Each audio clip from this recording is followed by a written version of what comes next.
That's Ois Zion, page Yud Zion, line 8. And we were speaking about the difference between, in the times of the Beis HaMikdash, there was Achilas Mizbeach versus Achilas Odom.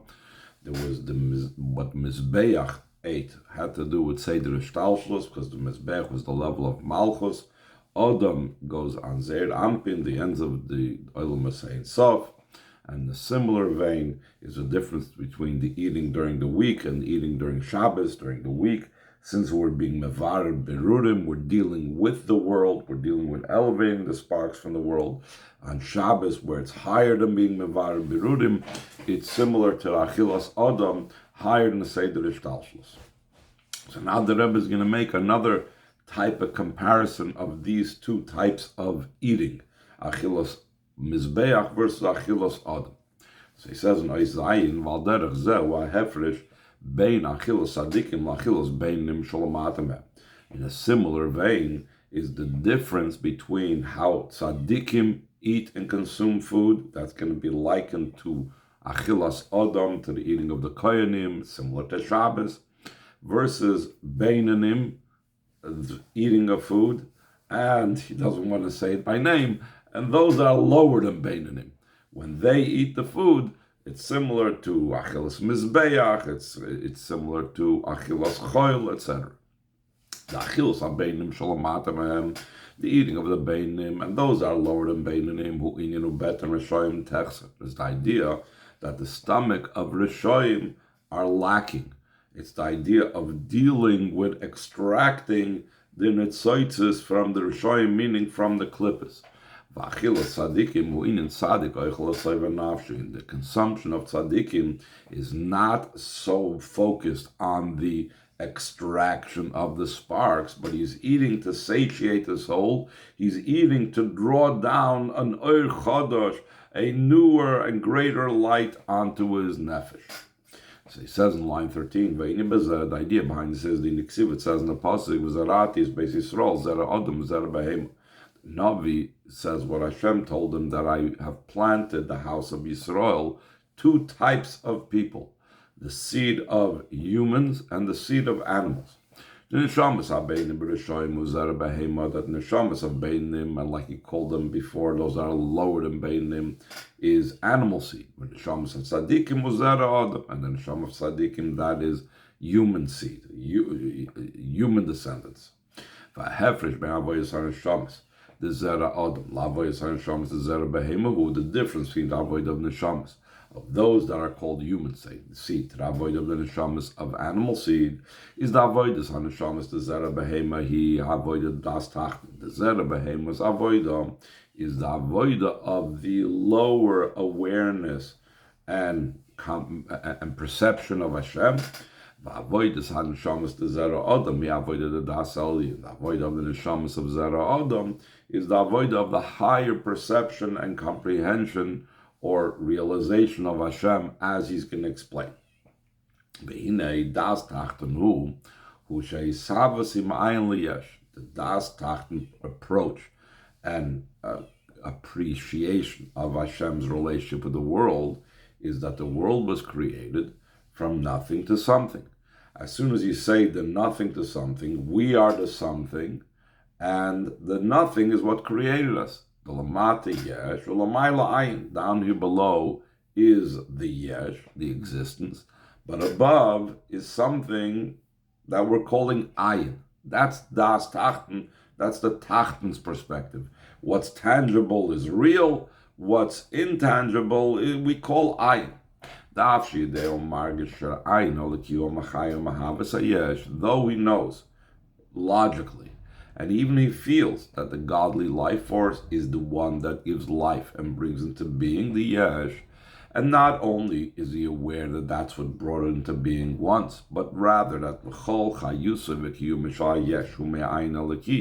the entire life and vitality of the yesh and the existence of the yesh is from the godly ayin, which we are calling ayin being nothing. Mikol Malkim, despite the fact that he realizes everything that he is and that the world exists is only depend upon the ayin, Still in all koiros b'shem ayin. He calls it ayin, which means nothing. How come? Why? Whatever the created being does not see, does not comprehend, does not not comprehend intellectually, but does not cannot attain with his five senses, he calls it ayin. Being that is the approach of das tachten, what is the result in the person's avodah? The type of bittul that a person reaches because of the perspective of das tachten is only a bittul hayesh. What does that mean? Though the person that realizes that down here is the yesh and the ayin is above that creates him, and therefore he's bottled to the godly ayin. Because he knows, as we mentioned before, so that the godly ayin is what brings him into being. Because of that, he's bottled to the ayin. So he says at the top of the next page, Mikol Makom still in all, the bittul is only a bittul hayesh. What does it mean, bittul hayesh, versus what we're going to talk about, bittul b'metzius? Shayesh nishar b'metziyusoi. The yesh still remains. I've not nullified myself to non-existence. Ubi yeshusei, and he remains in his state of being a yesh. Elohu yesh mishabatel, but it's a yesh that is batel to Hashem. So I exist, but I recognize that there's a higher existence than me, which is intangible and invisible. That's the ayin. But I do not negate my own existence. Just my existence, what it is batel to Hashem. So now the Rebbe brings an interesting concept to contrast this with. There's something else called yesh misha oihev. When a person has a love for Hashem, so then there is a person that is loving Hashem. There must be a metzius. That's why it's called yesh misha oihev. If there's no person, then he can't say that he is loving Hashem. So the Rebbe is going to explain the difference between yesh misha batel versus yesh misha oyev. So he says in the third line on page 14, though it's not the same. When we say that a person that has das tachten, he has bittul hayesh, therefore it's a yesh that is batel versus a yesh that loves. The yesh misha oyev harigam etzad avodah you'll be yeshus, that the person that we say is a yesh misha oyev, that means that the very avodah itself demands his yeshus. In other words, the very nature of love is that I exist. You cannot have love without my existence. The avi mashu roitze doservil, the love is that he wants. The fact that he wants something. So there's got to be an I that want. To use pop psychology terms, if you don't love yourself, you can't love someone else. In other words, there needs to be some sort of ego for me to love someone else. Because why do I love someone else? That person completes me. That person has something that I want and that I like. So it all begins on a basis of I. So built into the love is the level of yesh. That's how it's by yesh misha oyev. Yesh misha batel, it's the other way. Despite his being as yesh, he is still batel. Or despite his bittul, he still retains a part of yeshus. It's not that the yeshus is part of the very makeup of the bittul. Let's look in line 6. Masha'enkin yesh misha batel, as opposed to the idea that there is someone that is batel, which is the bittul hayesh, that's a result of the das tachten. Hari mitzad oivedosoi hu bebit. Because of his avodah is trying to make him more and more batel. Despite that, he is bottled because of how much he's trying to work on himself. Aval be'etzem hu yesh, but he's trying to counter his essential being, which is a yesh. He begins in a state of yesh, and he's trying to counteract that, and saying, I'm going to work on myself, I'm going to do avoid, I'm going to have yesh, bitla yesh. Shezeu yesh mishabotel, that's the idea of yesh mishabotel. Being that that's what the avoida is, so he says in line 10, since the avodas hanashamas of zera behema is only bitla yesh, lachein shayich bazeh avodas habirurim. As long as there's a yesh, then there's an idea of refining the sparks, elevating the sparks. The kivim shayesh nisharim tziyusay v'yesh nebaytaruvas tovara. Since the yesh of the person himself remains in his existence, and therefore there's an intermingling of good and bad. So within the person himself, he needs to choose the good over the bad. So that's what means that the stomach of Rishonim is lacking. We remove the good out of the Rasha.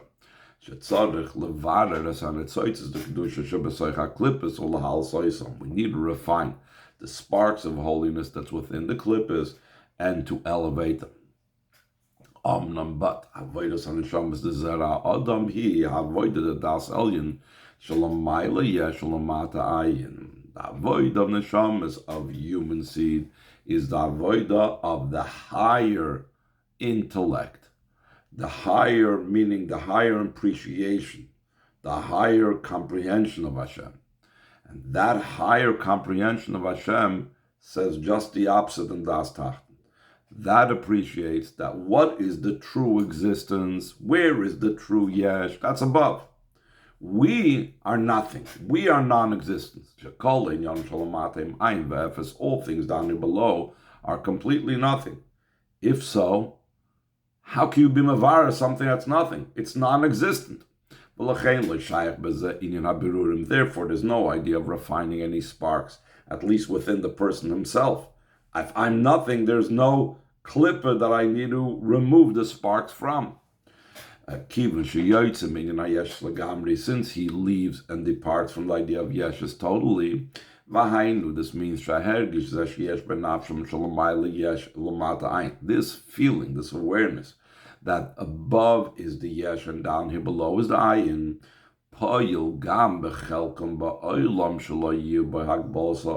Now he brings it a step further. It's not just internally. There is no yesh to fight with, no ra that's mixed into the good that you need to take the good out of. But in the world is not limiting for him, because he's in such a state where everything is ayin, so he looks at the world completely transparent of Hashem, transparently seeing Hashem. So he gives a very interesting example from a story of the Baal Shem Tov. Okay, as it's known, Baal Shem Tov Zal lo hoya hamokim master etzlei klal, that by the Baal Shem Tov, physical space was not something that blocked anything, his awareness, his view of things.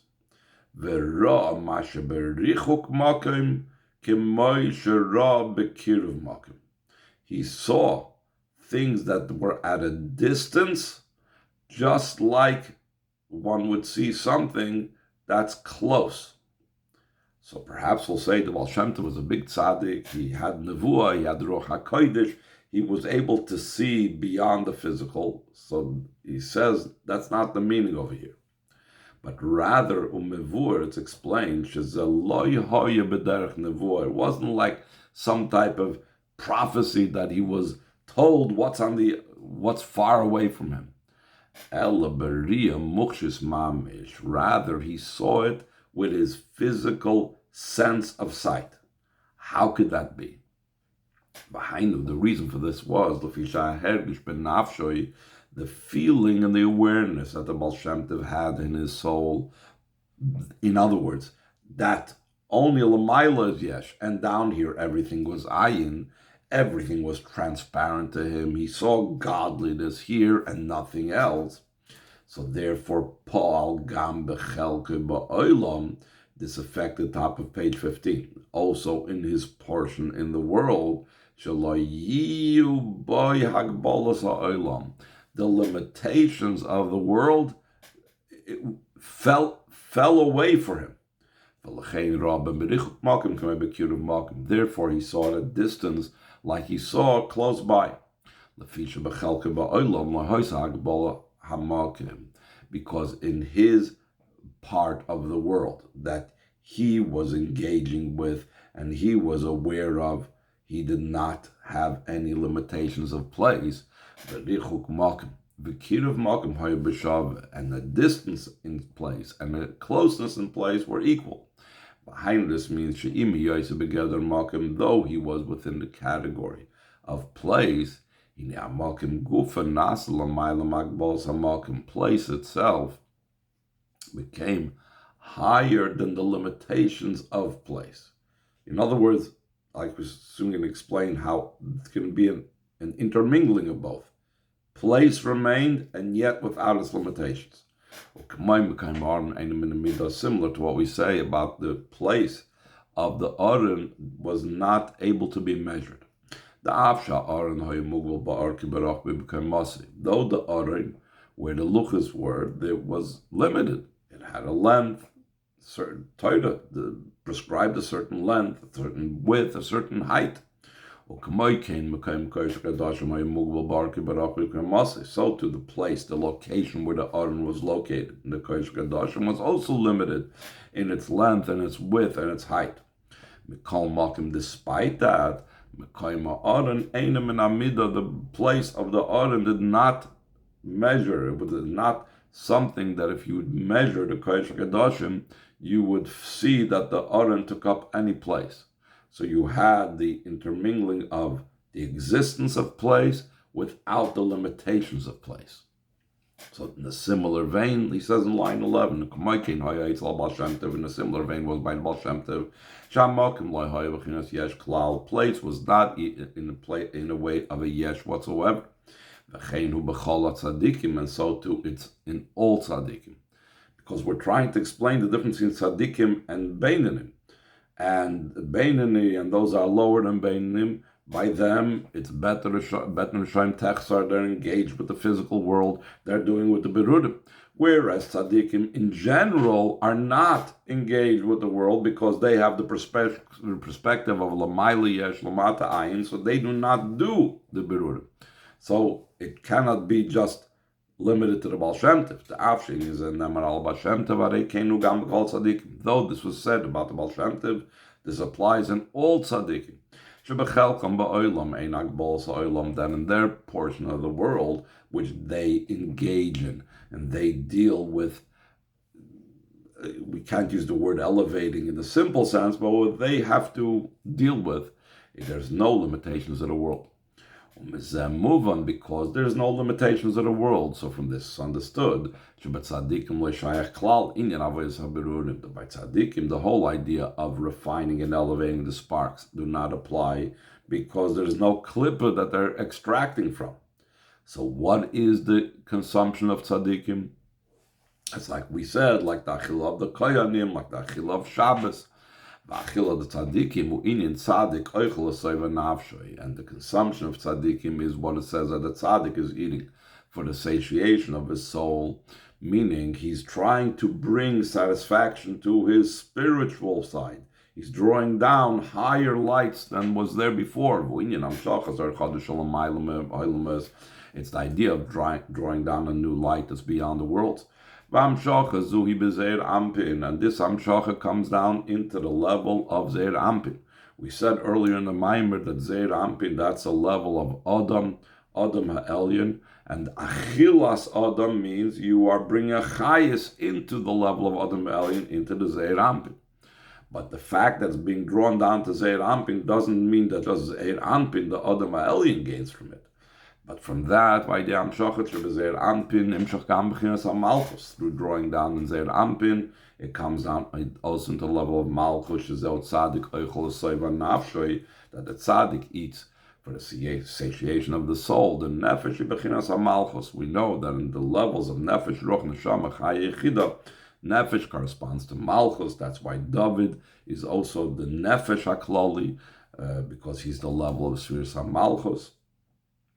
Now the Rebbe is going to go on Nois Ches to explain a similar difference of tzaddikim versus beinanim in neshamas versus malachim. Again, the malachim being like Achilas Mizbeach, the neshamas being like Achilas Adam. Nois Ches. In this idea and topic, there's also the difference between neshamas and malachim. The neshamas neshamas can draw down the light that's beyond the worlds. Masha'enki malachim as opposed to malachim. If a light that would be higher than the malachim would come down, they would become totally nullified. They would lose their entire existence. Like the Chazal say, that when the Malachim protested about something, Hashem stretched out his small finger, his pinky, between them and burnt them up. That means that Hashem gave them too much of a revelation that wasn't able for them to contain, and that totally made them become this battle. The light that comes down to Malachim is only a light that's comparable to their level. If a light will come down that's beyond their level, they will lose their existence. As opposed to neshamas, even when the neshamas are a metzius of neshamas,